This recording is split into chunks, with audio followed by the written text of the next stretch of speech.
mahasiswa dari mahasiswa Sosiologi. Sebelumnya kakaknya namanya siapa? Nama saya Rizal Bintang Ramadan, kebetulan sebagai pelayanan administrasi di Kelurahan Cangkang. Baik, langsung aja saya ingin bertanya Kak mengenai prosedur DTKS. Yang pertama, bagaimana prosedur umum pengurusan surat keterangan DTKS di kelurahan ini? Kalau untuk prosedur umum untuk permohonan pelayanan DTKS sendiri itu dibuka untuk khususnya memang untuk kan DTKS itu data terpadu kesejahteraan sosial untuk kepentingan itu sendiri. Jadi umumnya memang yang mau pengajuan DTKS itu dikhususkan untuk warga yang keadaan ekonominya yang kurang mampu. Terus kalau misalkan ada warga pun yang misalkan yang mau pengajuan DTKS sendiri itu bisa langsung ke kelurahan. Untuk prosedurnya sendiri itu harus ada pengantar RT/RW.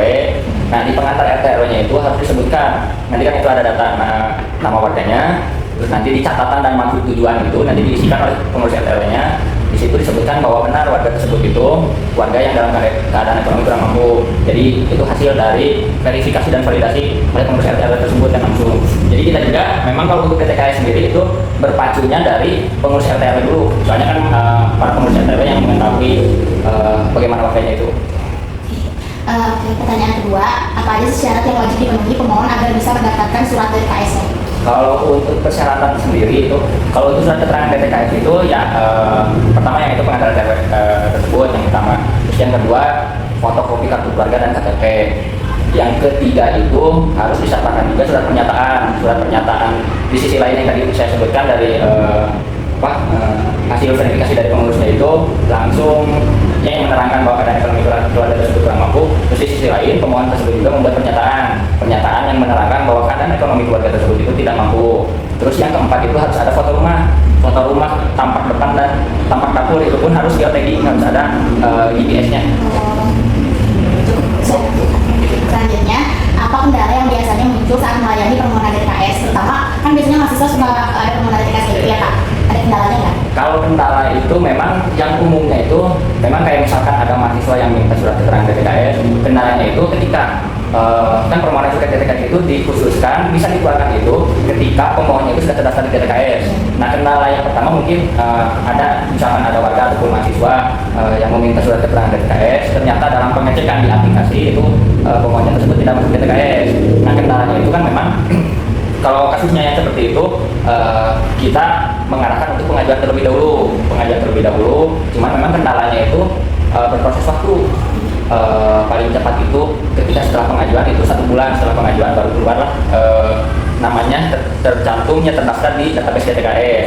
Terus mungkin yang keduanya kendalanya adapun ketika misalkan ada yang meminta ataupun untuk pengajuan DTKS sendiri mereka tidak mau menyertakan pengantar RT/RW. Padahal kan itu salah satu syarat yang penting karena memang di pengantar itu kan harus dijelaskan oleh pengurus RT/RW-nya bahwa benar warga tersebut di atas ya warga pemohon tersebut itu dalam keadaan ekonomi kurang mampu. Nah, ketika tidak ada pengantar RT/RW tersebut kita juga bingung apakah warga tersebut itu dalam kategori yang memang benar-benar membutuhkan bantuan biaya ataupun misalkan benar-benar tidak mampunya itu kita tidak bisa memverifikasi. Ya mungkin itu kendala yang umumnya sih seperti itu. Tapi banyak yang kayak gitu? Banyak banget. Pertanyaan yang keempat, bagaimana pihak Kelurahan Kasanggrahan memastikan pelayanan berjalan adil dan tidak berbentuk untuk para warga dan masyarakat? Kalau untuk kita sendiri dari Kelurahan Kasanggrahan, memang kita terbuka secara umum siapapun warga yang mau mendaftarkan sebagai DTKS, siapapun bisa mendaftar, bisa mengajukan. Cuman memang itu yang syarat utamanya itu dari pengantar RT/RW tersebut. Ketika misalkan tidak ada pengantar RT/RW pun ada opsi yang lain, yaitu yang tadi surat pernyataan. Ya, antara surat pernyataan ataupun pengantar RT/RW. Ketika misalkan tidak ada pengantar RT/RW, ada surat pernyataan, kita bisa diajukan, terus kita bisa mensukalkan seorang kelurahan, lalu kita bisa diajukan lewat aplikasi. Setelah pengajuan pun itu kan memang harus menunggu lagi kan setelah pengajuan itu nanti di ACC atau tidaknya, memang itu bukan keputusan kami sih. Cuma untuk yang utamanya kita pun ya terbuka secara umum siapapun yang mau mendaftar untuk DTKS asalkan keadaan ekonominya memang dalam kategori tidak mampu, terus pengurus RT/RW pun mengetahui, terus memberikan surat pengantar RT/RW, kita terbuka sih, terbuka untuk siapapun. Pastinya adil gitu ya? Iya, adil. Baik, yang terakhir kita pertanyaannya, apakah ada rencana perbaikan atau evaluasi pelayanan agar prosesnya lebih mudah diakses masyarakat? Kalau untuk sekarang memang untuk mempermudah layanan masyarakat masyarakat. Kita misalkan khususnya untuk pengajuan DTKS, kita memang ada beberapa seperti ada hotline kelurahan dan ada nomor kelurahan kecamatan yang memang dikhususkan itu umumnya sih untuk segala pelayanan pengadministrasian ataupun administrasi kependudukan yang lain ataupun administrasi umum. Kita ada nomor hotline pelayanan, siapapun misalkan ada yang mau ditanyakan, ada yang mau pengajuan DTKS sendiri, itu bisa ditanyakan dulu terlebih dahulu untuk ke nomor pelayanan. Ataupun kita juga ada di media sosial, ada di Instagram, ada di X, ada di TikTok pun, bisa nge-DM siapapun warga yang mengetahui, yang bisa mengakses, yang maka bisa ditanyain. Itu mungkin salah satu untuk biar warga dapat menjangkau lebih mudah gitu untuk pelayanan umum di kelurahan Pasanggrahan.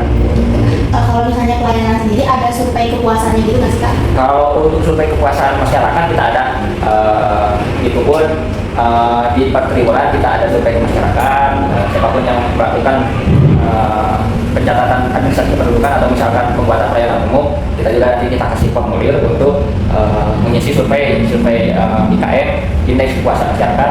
Itu bebas di mana masyarakat mau mengisinya seperti apa. Ya jelas memang kita ada untuk survei atau indeks kepuasan masyarakat. Baik, terima kasih ya Kak, mungkin segitu aja. Baik, bismillahirrahmanirrahim. Saya sebagai peneliti dan juga responden dari proyek kali ini, yaitu tugas mata kuliah pengantar administrasi publik. Saya sendiri Nazwa Rehan Askufa, langsung aja ke pertanyaannya dan langsung saya jawab juga. Yang pertama, bisa diceritakan bagaimana awal mula saya mengurus DTKS untuk keperluan KIP kuliah. Jadi, saya waktu itu sebagai seorang maba, mahasiswa baru semester 1, membutuhkan surat keterangan DTKS untuk keperluan KIP kuliah saya, bantuan biaya pendidikan. Nah, saya waktu itu ke kelurahan untuk meminta surat DTKS tersebut, karena setelah saya bertanya kepada orang tua saya disuruh untuk coba di kelurahan, karena itu adalah instansi pemerintahan yang membantu masyarakat. Lalu, setelah di kelurahan, saya malah dibelit-belitkan. Tidak ada komunikasi yang baik dan juga tidak ramah pelayanan tersebut. Nah, selain itu mereka malah bilang bahwa harus ke Dinas Sosial Kota Bandung. Lalu saya tanpa alasan yang tidak pasti dan tidak jelas, saya ya udah menuruti perintah mereka aja, langsung ke Dinas Sosial Kota Bandung. Setelah sampai ternyata dari karyawan Dinsos itu mengatakan bahwa di kelurahan saja bisa gitu untuk membuat surat keterangan tersebut. Padahal saya sudah ada gitu data saya di DTKS, tidak sulit dan tidak rumit gitu data-data saya dan lain sebagainya. Langsung saja ke pertanyaan kedua, apa saja kendala atau kesulitan yang kamu temui selama proses pengurusan di kelurahan?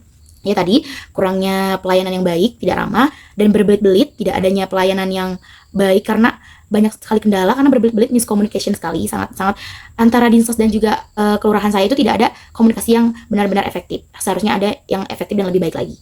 Yang ketiga, menurut saya bagaimana sikap atau pelayanan dari pihak kelurahan terhadap permohonan saya? Nah, menurut saya sikapnya itu kurang baik kalau misalnya kelurahan sendiri. Nah, namun saat ke Dinsosnya, alhamdulillah pelayanannya baik dan langsung saya dibuatkan surat DTKS tersebut.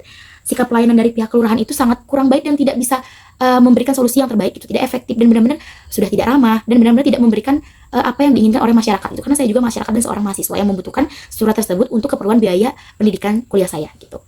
Selanjutnya, pertanyaan keempat, apa informasi terkait prosedur pengajuan DTKS sudah cukup jelas dari pihak kelurahan? Sangat tidak jelas, seperti ditutup-tutupi karena setiap ingin pengajuan dan lain sebagainya seperti tidak ada pengumuman dan lain sebagainya. Baru-baru ini saja Instagram kelurahan Pasanggrahan saya bagus itu dan responsif, informatif, walaupun waktu saya wawancara kemarin di video ini bukan saya tidak menemukan, tapi saya lama sekali mendapatkan balasan dari kontak person di WhatsApp-nya gitu, WhatsApp kelurahan Pasanggrahan.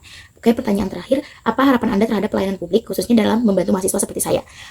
Harapan saya tuh pastinya banyak, respon yang baik, lalu transparansi, lalu pelayanan publik yang baik, dan komunikasi yang efektif antar pemerintahan, instansi pemerintahan.